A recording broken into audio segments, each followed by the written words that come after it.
Hello, Jamie. How we doing, mate? Very good, right? Yourself? I'm good, thanks, bro. You're another one of the people that I didn't think would say yes to doing this, but you did it. I don't know if it was a yes, but I agreed. That's fair enough. Well, welcome, mate. Welcome, ladies and gents, to Talk to Me, the show where I get my friends to talk to me. Tonight, I have Jamie Mannah. Mate, how's things going? How's lockdown treating you? Long. Feels like it's been going on forever. I've lost track. Yeah, What are we on? Week 7, 8, I've been 20? I don't I've been know. saying week 8 or 9 for the last 4 weeks. So That's about right. I've got no clue. Well, ladies and gents, if you don't know Jamie, Jamie is one of my good mates from church. Once again, he's a great designer. He's one of the leaders in our youth group. And fun fact, he actually designed both logos for Have a Chat with Ray and Stat and Talk to Me. Thanks for those, mate. No worries. Also, the two logos that you're wearing and the one I'm wearing. So actually, I didn't do this one. This was You're just our good friend Jackie. you're all about the logos, mate. I feel like 3/4 of my clothing now is either designed by you or Jackie. Pretty much. Yeah, pretty much. And by the way, it hasn't escaped my memory that I still owe you dinner for those two logos. So, Oh, it's escaped my memory. I'm going to sort those out. Don't you worry. After this lockdown's finished, how is lockdown treating you? How are you feeling at the time? I'm pretty busy, so work is, keeping me occupied. But outside of that, I guess I don't get to do the things I would normally do, which are a lot of social interactions, engagements. So, dinners, visiting people, those are off the cards at the moment. Mhm. But, it's good to have a bit of downtime, but there's only so much downtime we can really Yeah, enjoy. I feel like everyone's done with the Netflix queues, man. I feel like everyone's just Ah, ready to go back out. definitely. I can't look at a screen at night after I've been on a screen all day for work. It's not fun. Yeah, it's full on. But one thing you're doing that a lot of people are struggling to do is you're working out every day still. I am. Training is probably the only thing keeping me sane right now. It's the only time I move my body, because once I get to my desk, that's it. And I move for the rest of the day. Yeah, So I but like to do it in the morning to keep my routine going, keep my body a bit active. so that's exactly what I was about to say is you're freaky like that in that you still wake up about 6 a.m. and train early morning. How do you have that motivation to do that while we're in lockdown? Well, if you know my normal routine, 6 a.m. is a bit of a sleep in. I'm usually up at about, just before 5. Mhm. So now I'm getting up just after 6. So I'm still keeping not my usual routine, but some kind of routine to keep me from, losing my mind, like from slipping into bad habits, like just sleeping in, being lazy. I want to keep some of my usual things in place. Does that keep your momentum going throughout the day? Yeah, for sure. It helps me like be able to focus on work, feel like I've achieved something. It's a good feeling. Yeah, nice. So, well, I think that's the hardest part is trying to keep yourself busy throughout the day and keep your mind moving because it's just so easy just to slip into a slump or I'll have that quick 10-minute nap and then just die out for the rest of it. Yeah, that's something I had to phase out. I was having pretty much lunch naps almost every day. I'd get into bed for like 20, 30 minutes. Yeah, I stopped that a while ago though. I miss them, but it's better not to. Like, look, sometimes if you need it, it's great that we have the access to it. Like, you have you're right there and you're at the time. But it's definitely wasn't, I noticed it wasn't a good habit to have frequently because it did throw you off, makes it harder to get back into work after that. So, yeah. Well, you're 100% right. But what's the one thing you're looking forward to coming straight back into it? Like once we're allowed out of this thing, what's the thing you're looking forward to the most? The top priority, or the top two, I guess, would be seeing people I care about and going back to church. They're the two keenest. Yep. And then the next level down is going back to the office I'm pretty excited about and getting back into the gym. So they're kind of the 4 pillars. Yeah, the 4 pillars of going back to normal life. Pretty much. Yeah, I think I'm with you there. The gym for me separated my day so perfectly because I would go mid-morning, like just before lunch. Oh, okay, yeah. But I'd also go early morning as well. So it would force me to wake up early, do some work, and then go back. I sort of miss that. I don't know. But speaking of church, you're in Epic. Wearing that right there. You're in Epic. You've been in Epic for how long now? Ooh, so Mark and I were talking about this the other day. He asked me to come to camp just as a helper back in, I think it was 2015 for the 2016 camp in January. Mm-hmm. And then it was probably within that year, I ended up becoming a leader, and then I've been involved since then. So it's been, 4, 5, 6 years maybe. Hold on, did you say that was the 2015 camp? I'm bad at math. No, sorry, he asked me to come to the 2016 January camp. So sometime in 2015, he asked me. Okay. All right. So it was the year after I broke my thumb then. You weren't around for that. I wasn't at that camp. I was actually never at a camp prior to being a leader because I was always too old when they started. Okay. So you missed out on the whole experience. Yeah, I came straight in as a leader. Okay. How did it feel coming in straight in as a leader? I felt like an outsider because it was such a new camp. I came to, I think it was the third one. So I missed the first two. So everyone knew, you know, what the go is, all the routines. What's that thing you guys? The roll call. Random roll call. Everyone was so familiar with all these things, and I was just coming in, you know, young, scared, didn't know what I was doing. I wasn't even interested in being an Epic up to that point. Mark kind of just threw me in the deep end. Yeah. What was your thought process when he approached you about it? Again, we talked about this the other day, and I said to him, I remember him coming up to me on a Friday night. I think I was in Bible club.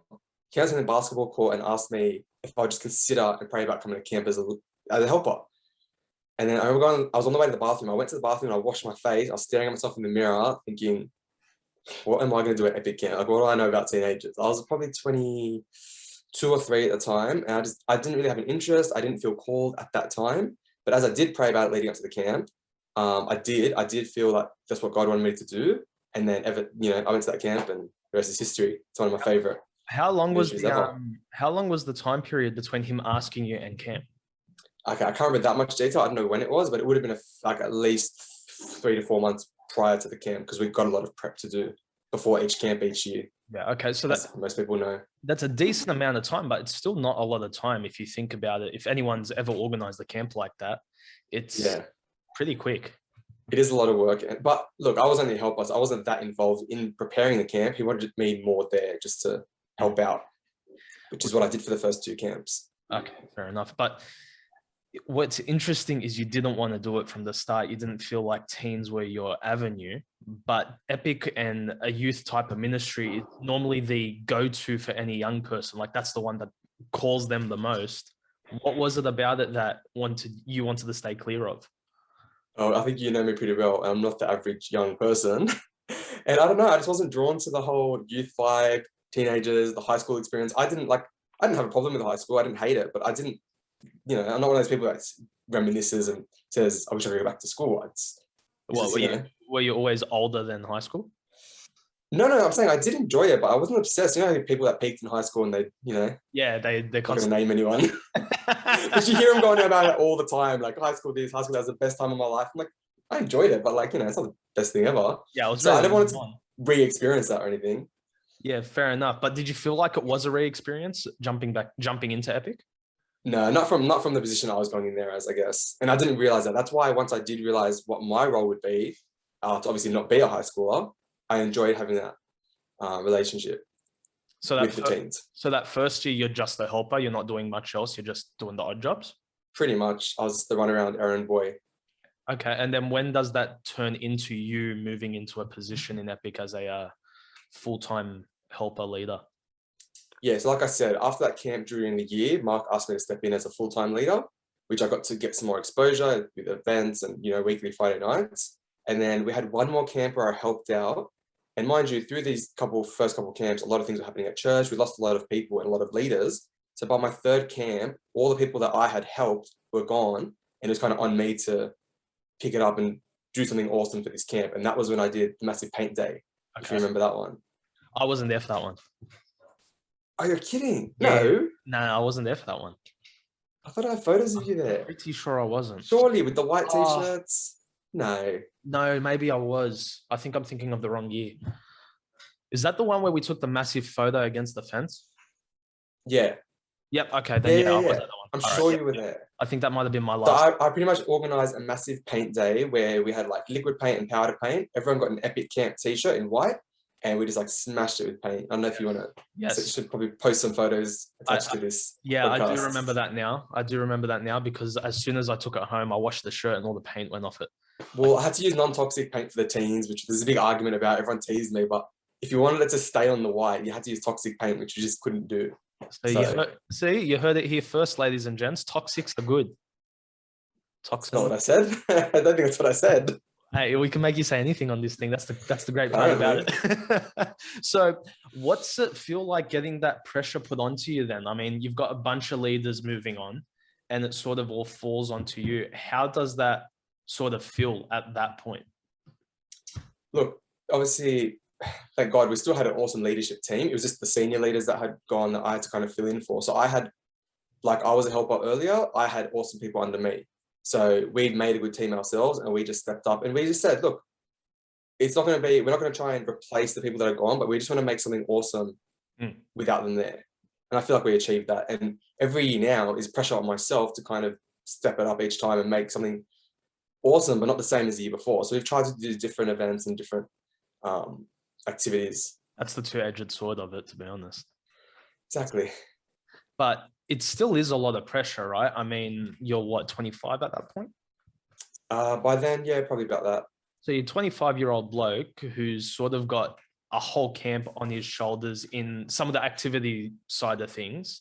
Like that's massive. That's a huge sort of step up. How do you process that mentally? I'm not even talking about at camp, leading up to camp, because I know what it's like to sort of take a big load and try to think, wait, am I the right guy for this job? Am I doing the right thing here? What if it fails miserably? Okay, for starters, taking off massive pressure was Mark being the best ultimate leader, because anytime I doubted myself or I stressed, he would just reassure me, you got this, just follow your gut, do what you're thinking. And he would always back me on the idea and, you know, budgets, resources, whatever I needed, he would clear it up with me. And again, the team I had around me. And I'm going to give a special shout out to Joelle, who I think you had, I don't know, a couple of weeks ago. Last week. She's always my epic camp rock. We rock together. Okay, sure. I like a good pun. Well done. Well done. That's good. So then it just keeps progressing. And I mean, every camp gets bigger, but you're no longer at that point just involved in camps. You're involved in the whole year's worth of epic. Yeah, pretty much. So I was in the part of the regular leader, part regular routine. I think it was my first camp. Yeah, the first camp I was at, Mark spontaneously asked me to share my testimony, which was, you know, not scary, but like, again, I hadn't spoken to teens at this point ever. So it was my first time talking to them naturally. And I shared some pretty personal things. And I'll give you a bit of one of the key things I gave them that day that I had never shared publicly is that when my brother, a lot of people know my brother passed away back in January 2013, Johnny. I told the teens that when he was really sick, I pretty much shook my fist at God and told him if he took my brother away from me, that was it. I was out. I didn't want anything to do with him, church, nothing. And then when it all happened and the way he passed and the peace he had and what he said to us, it just had the opposite effect on me, and that's what kind of my turning point in my faith, where I just gave everything to God and I just wanted him to serve him. And I guess that, you know, being a couple of years before Mark asked me to be an epic, this was all stepping stones. And Johnny was like, look, I have two other great older brothers, Danny and Timmy, but Johnny was always the ultimate older brother to me. We had a really good connection and he always looked after me so well. So I think getting into epic gave me the opportunity to be like an older brother to some of these teens that God had put up in our ministry. So that's a bit of a backstory there. Yeah, wow. So that really just steps you into it and helps you to progress in that. Yeah, so like I said, I shared that testimony with them at my first camp, and then it wasn't for a while. Mark didn't put any pressure on me, but eventually he wanted me to speak on a normal Friday night in epic. And it took me a long time to prepare. I can't remember what I spoke about. I think it was faithfulness. I've got my notes back somewhere, but this was, again, a few years ago, and I spoke, and I talk really fast. I'm trying to control myself right now. But that night I spoke extra fast. I was nervous, I was stressed, I was sweating. But then Mark gave me a break, but eventually he got me to speak again. And since then I've probably done, I don't know, maybe 10 give or take talks on a Friday night. But now that I've gotten comfortable with the teens, I'm able to like speak more conversationally rather than monologuing at them. I've just gotten really comfortable with it and I love it. It still stresses me out. I don't like preparing. It takes me a while, but I love connecting with them and being able to share different topics and things with them. Yeah, that's awesome. Jamie, just so you know, man, your camera's sort of frozen. It froze through a lot of that and I was hoping that it would come back, but it didn't. So how much do you reckon we lost? We lost probably 5 minutes, but what I can do is just chuck in a photo of you. So if you want to just okay. If you want audio is okay? Audio is absolutely fine. Oh, awesome. All right, no worries. I can send you whatever you need. Yeah, we lost the video. But if you're cool to keep going, we can just do that. That's fine. I look the same. I'm just sitting here. Nothing's changing. Your video is just gone. You just leave the frozen picture. Right. It's weird. I'm trying to look at you while you're talking, but you're just looking in one direction. It's like, okay, I don't know what to do here. Where do I look now? But let's keep it going. So I like that because I know you, and public speaking or sharing messages and devotions, they're not your strongest suit. That's not where most of your talent comes from. How do you find yourself moving into that? And how daunting is it now compared to back then? Yeah, so it's not as daunting now. I have gotten a lot more comfortable with it, definitely compared to back then. And like you said, it's not my forte. I'm a background ministry worker. I like helping, setting things up, those kinds of things. But at the same time, God has given me these challenges, and I've enjoyed them. Like, we're not going to all love everything we do, and I don't love the speaking part of it, but I do really enjoy the preparing, and especially like coming up with points that I know are going to hit home, especially with teens. Yeah, 100%. Do you find yourself, it's a cliche question, but I'm going to ask it. Do you find yourself learning more doing it that way? 100%. It's true what they say. When you're preparing a lesson, you learn more than what you share. Because as much as, what's the statistics for it? There's a certain percentage that you remember of what you read, a certain percentage of what you hear, and then a certain percentage of what you see, sorry. So I can't remember what they all are. I'm pretty sure it's 10% of what you hear, 20% of what you read. I think it's 50% of what you see, and then another 50 of what you do. Yeah, that's right. Do. So there's those things. But my point is, from them hearing it, oh yeah, has it been gone that long? Yeah, finally. Wow. All right. Yeah, sorry. Yeah. Yeah, so they remember a certain percentage of what they hear from me, but I remember everything I prepared. So I'm getting so much more out of it than they are. But I just hope they're still getting something. And how do you find your relationship with the teens now? Well, how do you keep those relationships growing with the teens so that you can be an influence in their life? Well, usually we have, our regular routine services. I'll get to see them on Sunday morning, some of them at night, and then but Friday nights we have our epic group where we're in a room, get to speak to them, do some games, have some fun.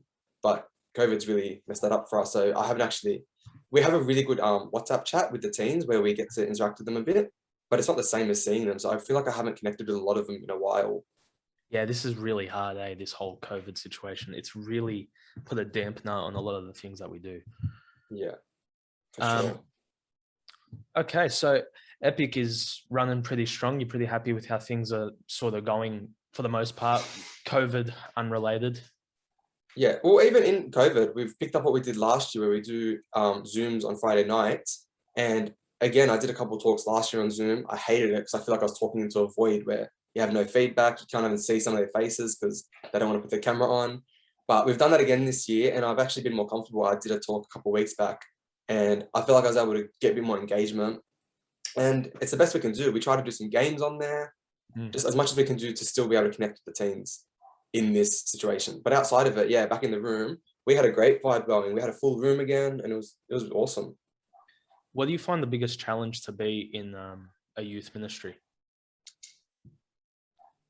That's a loaded question. That's a very loaded. I don't know where to go with that. Came out of nowhere, but like, if someone's trying to come into youth ministry or someone wants to be a part of a youth ministry, what's your one thing that you're telling them, not as a warning, but just so that they're prepared? Look, you're going to come in here and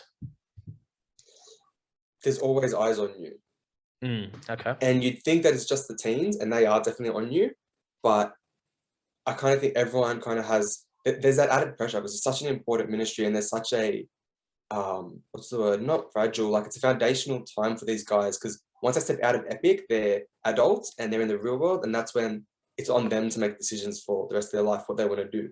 So we're shaping that. And so you have their parents watching you to see what their kids are seeing because they're looking up to us. So you've got their parents, you have obviously pastor, you have other leaders, and then everyone in the church kind of thing, because there's basically a spotlight on us to see the life that we're putting on in front of these teens, I feel. Yeah, 100%. I think you hit the nail on the head there, man. That is probably the hardest thing about being in ministry in general, is constantly having to be that testimony and to be that example. because I think sometimes we underestimate how much our personal lives can impact someone. And that's not necessarily a bad thing either. No, not at all. No, It's almost a good pressure. Yeah. it's a great pressure. It just keeps you accountable. It keeps you accountable, and it shows the responsibility on your shoulders. For sure. And how seriously you take that. Yeah. So team coming out of Epic, okay? They come out of Epic, spend a couple of years in Elevate and in church. How do you help them? What's the advice you'd give them to finding their ministry or finding where God leads them? Because God didn't lead you into Epic until you were 23, right? So what are you telling them to do? What are you telling them to look out for? I guess my initial advice would be do something. I really don't like the lazy cop out of, oh, God hasn't shown me what to do, so I'm not doing anything. If you're not going to throw yourself into something or just give yourself something, you're not going to find what it is. Obviously, speak to him, read his word and pray about it. But I feel like it's not enough. You've got to just jump into some kind of ministry that maybe not necessarily appeals to you, but something you can see yourself doing. And then if it's not the right one, God will take you out of it. But at least you're in something. So for me, it was, I think my first ministry was actually nursery. And again, I didn't even have nephews or nieces yet back then.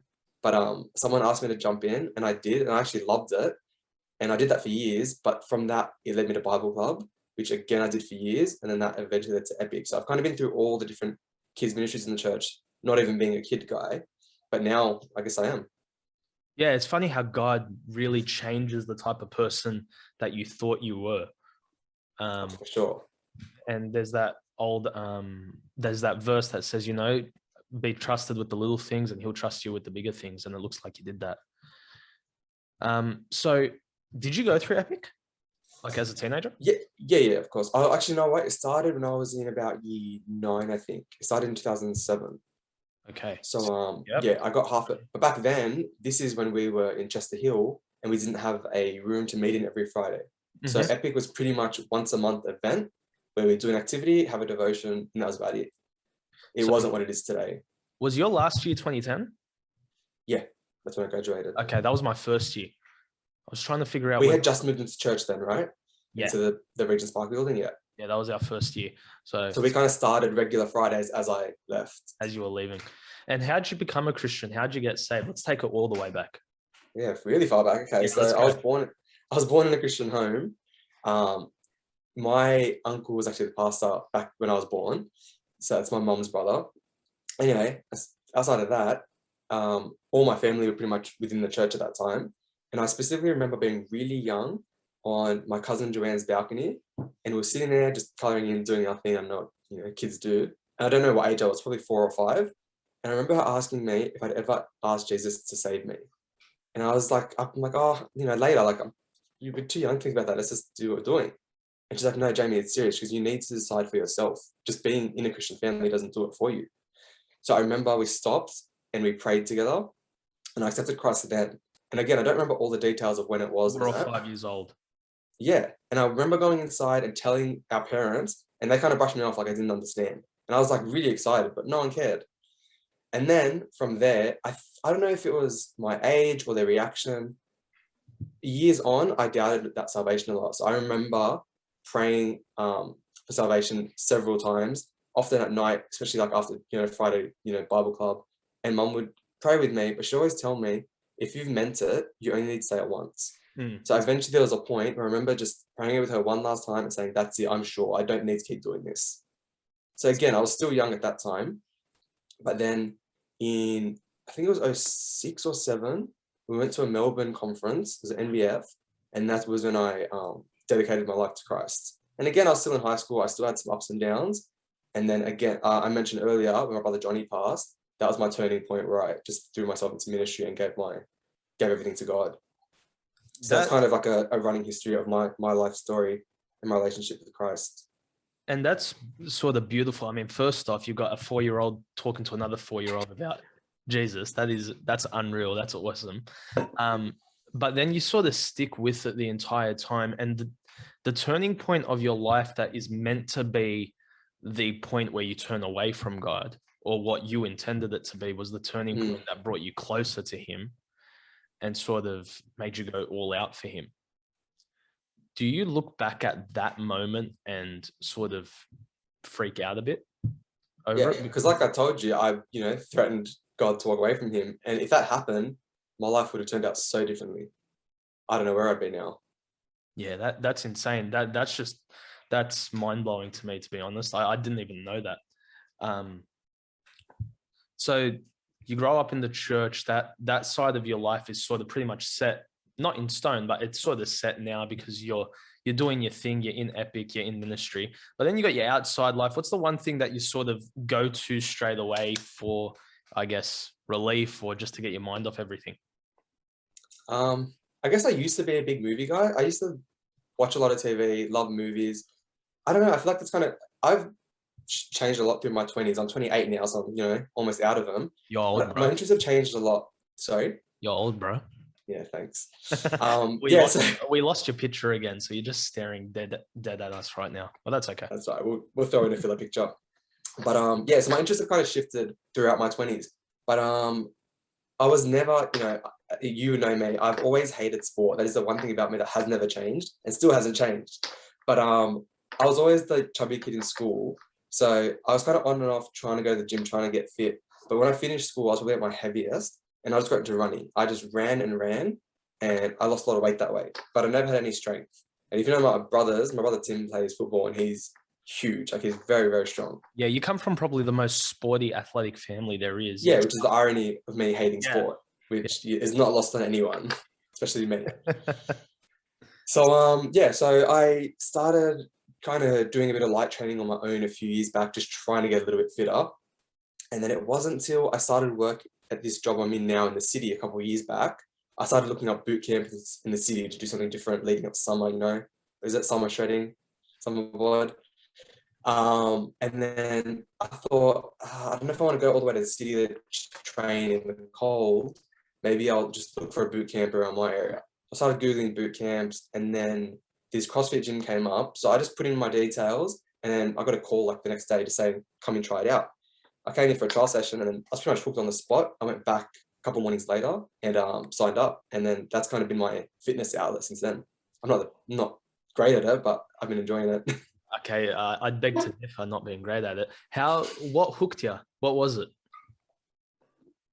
I can't even put my finger on it. It was a good community, good atmosphere, and it was something I hadn't done. Okay. It was training, but it was more fun. It wasn't just getting in there, doing a set, doing a thing, and then walking out. Also, I don't like talking to people at the gym. I had never spoken to anyone at the normal gym I used to go to. So coming in here, being forced to talk to people, I think I enjoyed that aspect of it. Yeah, that's definitely one of my favorite parts of going to the gym is the social side of it. Probably doesn't sound great saying that on camera. But okay, so you guys heard it. You get into it, you start killing CrossFit. Is there a competitive side to you in doing it? I am low-key competitive. I don't talk about it because I hate that about myself. But what I do like about me doing it is that I find I'm competing with myself most. I don't really pit myself against people much unless we're doing an actual competition. Yep. But just regular training, I'm always trying to beat either a previous, best I've done or just push as hard as I can to know that I gave it my all. Okay. But between I kind of try to channel it that way. But between us, you're competing with everyone else in the room, right? I'm not admitting to that. Okay, I'm just saying. Maybe my brother Danny, but that's about it. So how long have you been going there? Did you say 2 years now? It's 2 years next month, yeah. Which I've lost half of it because of COVID, but I'm still training at home. Yeah. What is it about the CrossFit style of training that gets you? Because it's very, very different. I mean, if anyone goes to the gym, that the different types of training, and this is just another. I don't know. It's very complex. I like it's varied. So there's so many different things involved. I actually love the gymnastics side of it. And me being a really big frame, it's not, I couldn't really do gymnastics, but I'm getting, I'm being able to do the things involved in CrossFit. But I'm actually drawn to the gymnastics side of it. And again, this thing is probably the least of my interest. I love cardio and I love gymnastics. Weightlifting, I just do it because my body's built for it. Yeah, I swear. It feels like a bit of a waste. Mate, you've got the most genetic body there is for that sort of stuff. Okay, but if you've got all this competitiveness about you and you've finally found an outlet to release that competitiveness, how are you still not into sport? I guess it's the loaded question.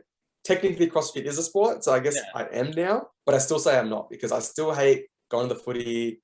I don't enjoy, I don't know, tennis, soccer, not like it just doesn't, it's not fun for me. So that intrigues me like crazy because we'll sit down and watch a full-on documentary about the CrossFit Games and follow all these competitors, but somehow you can't translate that to a normal team sport. Yeah, I can't explain it to you. I guess at the end of the day, I am still a bit of a movie guy. I'd rather sit and watch a series or a movie than watch sport. No, fair enough. Hey, is what it is. So what is it you love going to CrossFit, and CrossFit sort of become your thing now in regards to the fitness side of things? What do you love about taking someone with you who's never experienced it? Uh, I am known at my gym to be the guy that always has a visitor on Saturdays. And I have a list in my phone of everyone I brought with the date. It's just a funny little bookmark I have. But I don't know. It's just there's a couple things I love about bringing people. A, I like introducing them to my crew because Yep. we're really close and they always love meeting different people in my life. But then the other half I enjoy is watching them die. I have to admit it. I'm going to say it out loud. You've been there. You know what it's like. I know exactly what it's like. And when I showed up, mate, can I tell you, I didn't know what to expect. Like all the people that had gone before me, by the way, on your crew, some of the nicest people you ever meet. But I rock up, 100%. I rock up and I don't know what to think. I remember the night before thinking to myself, well, I'm going to die tomorrow. Like this is just full on. Because the amount that people had hyped it up to me, I was just sort of like, okay, I'm stuffed. But you just kept telling me, no, you'll be fine. You train regularly, you'll be sweet. And so when we got into it, I was sort of like, okay, all right, I'm getting it. It wasn't easy, no chance at all. But I was sort of like, all right, like this is just good training. The difference that I found was it's just so complex. You guys are mixing movements together Mm. in such different ways. And that's what I think fatigues the body the most is some of these combos are just ridiculous. And your rep ranges another level as well. Yeah, but I remember you did do very well because I didn't expect you to. And we did a partner wide where you actually kept up pretty well. And I've had some people visit and I have to do a partner wide and I end up carrying it and I die. But you held your own pretty well. Well, listen, first off, I was hoping to get that on film. So now I can clip that out. Very happy there.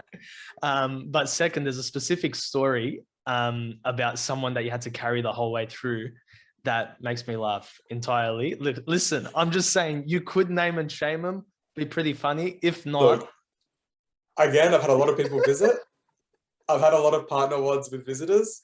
And there was one guy and one girl that stood out. I'm not going to name them, but I'll just say that. what goes through your head when they are failing this partner word and they're leaving it all on you? You'd think I'd be laughing, but really I'm dying inside because I got to pick up the load and that, yeah, it hurts.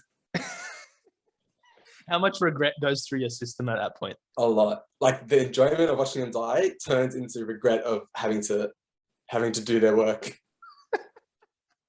What do you think it takes? What do you think it takes to be not a CrossFit trainer, but just a trainer in general, someone that really wants to put their mind, body, and soul into it? Oh, I don't know about that much, but basically commitment. Like people think I have to come fit already to come train at a CrossFit gym. I'm like, you just got to come keen. You can do scaled versions. People come for years and just do scaled options. You don't need to be a hero doing RX and RX plus. So really anyone can do it. All you have to be is committed to like, and if you want to be good at it, just committed to learning the movements. Like you said, they are pretty complex. There's a couple of things I still can't do. Handstand walk is like my mission one day. That's your gem. That's what you're pushing for. Yeah, well, it was muscle ups, but I finally got that. So now it's the handstand walks that I want. Yeah, I think and it's cool. There's always things that you can aim for. I see that I really like. I like that there's always challenges in place or targets to hit. And I think that's what I love about the gym the most is always trying to find a different challenge or a different target. But I think you're 100% right in that the one thing that stops people from going to the gym is being intimidated by it and being intimidated by the whole scene just in general. And you know what? That's probably another thing that that got me hooked straight away, is that I didn't feel intimidated. Everyone was like super chill, super welcoming. Didn't make you feel, I Yeah. don't know, lesser than, like not fit enough, or not, you didn't know, like a stranger kind of thing. Yeah, but I always equate walking into a gym like walking into a church. It's one of the most intimidating things you can do the first time round. Like, But I just, guess that's walking into any place where you're a stranger. yeah, You're always going to have that feeling, 100%. especially when everyone knows each other except you. You're always going to feel kind of Yeah. left out. Yeah, 100%. But I think it's weird. I've walked into a couple of different gyms for the first time, and just looking around, you're automatically judging yourself against everyone else when you shouldn't be. And you know, yeah, you're right. And sometimes you're the only one doing it. They're not judging you. It's you that's judging you. Yeah, 100%. No one's even noticing you. Like, if you Exactly. really think about it. Yeah, exactly. No one even cares that you're there. Like, you don't stand out as much as you think, but it's just kind of get in your head. So what's your challenge right now? What are you trying to reach in regards to that? How do you mean? Gym wise, like what's your current goal? What's your current challenge? Yeah, my goal is the handstand walk, and then just everything else, just getting fitter, getting stronger. Endurance. That's what I'm kind of focusing on at home. I'm not doing, obviously, I don't have access to a lot of movements. I'm just focusing on staying, like, to being able to do a long workout without dying. Because that's kind of my weakness. I'll gas myself pretty quick, and then I'm just kind of on the floor, dead pretty quick. Okay, so endurance now. Yeah, I want to hold out longer, be able to like keep up a pace, keep up a movement for a certain amount of time, whatever. So just setting myself challenges like that. Yeah, I like that. I always say, someone is a training person once they hit that stage of, it's no longer about getting bigger. It's no longer about getting smaller. It's just about maintaining and seeing how far you can push it. Oh, get bigger and smaller. I could always, use dropping a few kilos, but Listen, my food does not allow that. Listen, everyone can drop a couple of kilos, mate. Don't you worry. That's true. Especially this lockdown gut that was starting to form. It's not pretty. So not pretty. Well, but Jamie, last question for you, man. I give you a time machine. I tell you to travel back 10 years. That's 18-year-old Jamie. What are you telling him? What's your one piece of advice for him? Ooh, one piece. Or could be 7, doesn't really matter. But like, No, I know. I'm just thinking. I'm thinking about like being 18 again. That's a long time ago. Right? Thanks for reminding me. No. My mind goes to 2 key things when I was 18. My course of study is I questioned whether I'd do the same thing or if I would have maybe taken a different road. Because as much as I love design, I don't think I'll do it forever. So going back to being 18, maybe I would have started with something different. But at the same time, I don't regret it. So maybe I would have still done it. And then the other key thing was I had a couple of years left with Johnny. So I know what I would have done different in that regard. Maybe just spent more time with him. Maybe knowing what I know now, maybe would have backed him if he didn't want to do chemo. Because there's a lot of people that go through cancer now that, don't want that route because they don't want to end their life going through that torment, because there's, it's not the super high success rate. So if he didn't want to do that, which I think was an option at the time, I totally would have had his back. Wow, that's deep, bro. That's deep. Going back 10 years, man. Very different stuff. It's interesting to see. Well, mate, thank you so much for doing this with us, bro. Appreciate it. Now, my pleasure. Where can the people find you online? Where can they follow you? All that stuff. I guess I'm not huge on social media. All I've got is Instagram. So it's just Jamie Mannah. It's mostly for my design work. So I have a business, Kudos Creative Co. That I do some freelance work through. So that's where you can find me there if you need any logos, I guess, or anything done like that. Well, ladies and gents, make sure that you do follow Jamie on Instagram. Also, if you need any design work done whatsoever, he's the guy to go to. He is phenomenal. He's done a lot of quote unquote favors for me in the past. And I think he gets angry with every new project that I have coming up because he's my first go-to. Trust me, he's great. Jamie, you've been awesome. Thank you so much for doing this. Ladies and gents, make sure you like and subscribe to the channel, like and subscribe to the video, share it around, get more people talking. Let us know who you want us to talk to next. Jamie, thanks for talking to me. Cheers. Thanks for having me.